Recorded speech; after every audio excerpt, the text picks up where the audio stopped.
the demographics in higher education are changing, and I mean, this is not news to anyone who's like watching this video right now. We've been hearing about that for a while. Organizations like WICHE have been making those arguments and trying to get colleges to be prepared for that. There recently have been other scholars who've been pointing out that, frankly, it may even be worse than what those folks at the Western Interstate Commission on Higher Education have been predicting, because of some of the effects of the recession.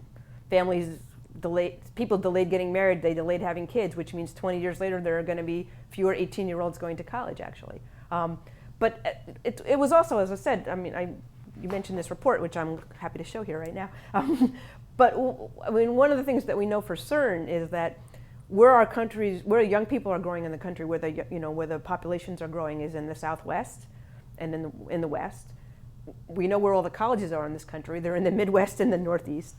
Duh, right there we have a problem. We have many more colleges in the places where we don't have a lot of young people, or where certainly the populations are not growing. But we're going to start to see this in a pretty big way by something like 2030. And it may even be worse than what we've seen in the official numbers, just because of those trends that I've identified. It's one of the reasons I feel like, and what I've talked about in this report, it's not easy, because we're talking about a lot of institutions that have been designed and built and formed really much around an 18 to 24-year-old mindset and a 18, 24-year-old mission. And I just think that mission's going to have to change at a lot of institutions.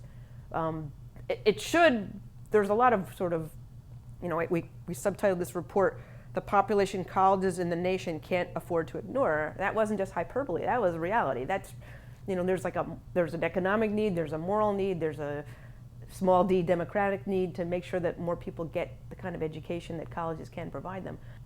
There are a lot of institutions that have, even that are traditional age institutions that their main mission is oriented towards traditional age students, and then they have a continuing education division like Georgetown has, where they focus more on adults and working students and other sorts of other students, and for whom college isn't the only way they define themselves. That was actually kind of interesting. We had to think a little bit about what is even an adult student, and we talk about this a little bit in the report, and people have these terms like post-traditional and non-traditional, these other little jargony terms.